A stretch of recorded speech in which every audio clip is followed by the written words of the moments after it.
America Iran के बीच जब समझौते हुए तो दुनिया ने राहत की सांस ली कि अब खाड़ी में जहाज फिर से बिना डर के सफर कर सकेंगे। दुनिया की लड़खड़ाई अर्थव्यवस्था पटरी पर आ जाएगी, लेकिन समझौते के महज कुछ दिनों बाद ही आसमान फिर धमाकों से गूंज उठा। अमेरिका ने ईरान पर हमला कर दिया। अमेरिका कह रहा कि उसने सिर्फ जवाबी कार्रवाई की, ईरान इसे विश्वासघात बता रहा। लेकिन सवाल है कि जब दोनों देशों के बीच संघर्ष रोकने का समझौता हो गया था तो फिर अमेरिका ने हमला क्यों किया। सवाल ये भी पूछा जा रहा कि क्या ये सिर्फ कागजी समझौता था जो जमीन पर कभी उतरा ही नहीं।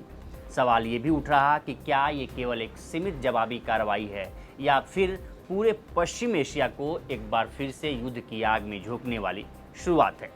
आज के वीडियो में इन्हीं सब सवालों के जवाब हम तलाशने की कोशिश करेंगे।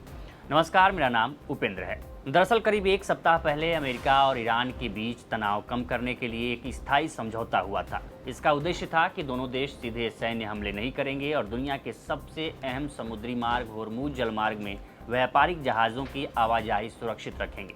लेकिन 26-27 जून की रात हालात अचानक बदल गए। अमेरिका का आरोप है कि ईरान समर्थित बलों ने सिंगापुर के झंडे वाले मालवाहक जहाज MV एवर लवली पर ड्रोन हमला किया।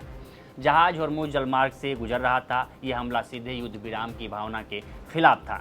इसके जवाब में अमेरिकी सेना ने ईरान के ड्रोन अड्डों, मिसाइल ठिकानों और तटीय रडार स्टेशनों पर हवाई हमला किया। अमेरिकी सेंट्रल कमांड यानी सेंटकॉम का कहना है कि उसका उद्देश्य युद्ध शुरू करना नहीं बल्कि भविष्य के हमलों को रोकना था।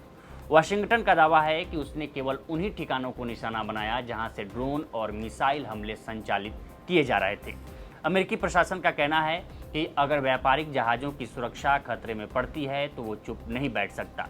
उपराष्ट्रपति JD वेंस ने कहा कि हिंसा का जवाब हिंसा से दिया जाएगा, यानी अमेरिका इसे रक्षात्मक कार्रवाई बता रहा। लेकिन ईरान की कहानी बिल्कुल अलग है। तेहरान का कहना है कि उसने युद्ध विराम नहीं तोड़ा। ईरानी सरकारी मीडिया के मुताबिक अमेरिका ने पहले हमला किया और फिर उसे सही ठहराने के लिए जहाज़ वाले हमले का बहाना बनाया। यहीं से मामला बेहद जटिल हो जाता है। अमेरिका कहता है कि उसके पास ड्रोन हमले के सबूत हैं। ईरान कहता है कि अमेरिका पहले से हमला करना चाहता था। अंतर्राष्ट्रीय स्तर पर अभी तक किसी स्वतंत्र एजेंसी ने दोनों पक्षों के सभी दावों की पूरी तरह पुष्टि नहीं की है। इसलिए फिलहाल दुनिया दोनों देशों के आधिकारिक बयानों और उपलब्ध साक्ष्यों के आधार पर घटनाक्रम को देख रही है। ईरान ने यह भी कहा है कि अगर अमेरिकी कार्रवाई दोहराई गई तो जवाब पहले से कहीं ज़्यादा बड़ा होगा। ईरानी रेवोल्यूशनरी गार्ड ने अमेरिकी ठिकानों को निशाना बनाने का दावा भी किया है। हालांकि इन दावों की स्वतंत्र पुष्टि नहीं हो सकी है। अब सवाल है कि होर्मुज जलमार्ग इतना महत्वपूर्ण क्यों है। दरअसल दुनिया के समुद्री तेल व्यापार का बड़ा हिस्सा इसी रास्ते से गुजरता है। खाड़ी के तेल उत्पादक देशों से निकलने वाले जहाज़ इसी मार्ग से एशिया, यूरोप और दुनिया के दूसरे हिस्सों तक पहुँचते हैं। यही वजह है कि यहाँ किसी भी तरह की सैन्य कार्रवाई का असर सिर्फ अमेरिका और ईरान तक सीमित नहीं है बल्कि इसका सीधा असर तेल की कीमतों, वैश्विक व्यापार और भारत जैसे आयातक देशों पर भी पड़ सकता है। अब सवाल है कि क्या समझौता खत्म हो जाएगा। ये सबसे महत्वपूर्ण सवाल है। दिलचस्प बात यह है कि अमेरिका ने हमला करने के बावजूद ये नहीं कहा कि पूरा समझौता समाप्त हो गया है। वाशिंगटन का कहना है कि समझौता अभी भी लागू है, लेकिन ईरान को उसकी शर्तों का पालन करना होगा।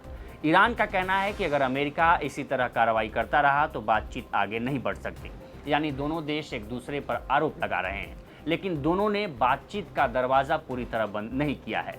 फिर से शुरू हुई अमेरिका ईरान जंग पर संयुक्त राष्ट्र महासचिव ने दोनों देशों से संयम बरतने की अपील की है। उनका कहना है कि अगर होर्मुज जलमार्ग में संघर्ष बढ़ता है तो इसका असर केवल मध्य पूर्व तक सीमित नहीं रहेगा बल्कि पूरी दुनिया का वैश्विक अर्थव्यवस्था प्रभावित होगा। यूरोपीय देशों ने भी दोनों देशों से बातचीत जारी रखने की अपील की है। उनका मानना है कि अगर यह संघर्ष लंबा चला तो परमाणु वार्ता पूरी तरह बेपटरी हो सकती है। रूस ने अमेरिकी कार्रवाई पर सवाल उठाते हुए कहा कि क्षेत्रीय तनाव बढ़ना किसी हित में नहीं है। चीन ने भी समुद्री व्यापार की सुरक्षा पर चिंता जताई है और कहा है कि होर्मुज जलमार्ग पूरी दुनिया की ऊर्जा सुरक्षा के लिए बेहद महत्वपूर्ण है। वहीं सऊदी अरब, संयुक्त अरब अमीरात, कतर, कुवैत और बहरीन की सबसे बड़ी चिंता युद्ध नहीं बल्कि व्यापार है। अगर होर्मुज जलमार्ग कुछ दिनों के लिए भी असुरक्षित हो जाता है तो लाखों बैरल कच्चे तेल की सप्लाई प्रभावित हो सकती है। यही कारण है कि अधिकांश खाड़ी देश खुलकर किसी एक पक्ष का समर्थन करने से बच रहे हैं और तनाव कम करने की अपील कर रहे हैं। भारत की चिंता ये है कि अगर फिर से पश्चिम एशिया में जंग की आग भड़कती है तो भारत में कच्चे तेल की कीमतें बढ़ सकती हैं, पेट्रोल डीजल महंगे हो सकते हैं, शिपिंग लागत बढ़ सकती है, रुपये पर दबाव बढ़ सकता है और इन सब का सीधा असर महंगाई पर पड़ेगा। भारत भी चाहता है कि ये शांति समझौता बरकरार रहे और दोनों देश एक दूसरे के प्रति संयम बरतें, लेकिन अगर जवाबी हमलों का सिलसिला बढ़ता है तो ये सिर्फ अमेरिका और ईरान का संघर्ष नहीं रहेगा, बल्कि इसकी कीमत पूरी दुनिया को चुकानी पड़ सकती है। तो फिलहाल इस रिपोर्ट में इतना ही। इस पर आपकी क्या राय है हमें कमेंट करिए, सेक्शन में जरूर बताइए। बाकी देश दुनिया की तमाम खबरों के लिए बने रहें लोकमत हिंदी के साथ। नमस्कार।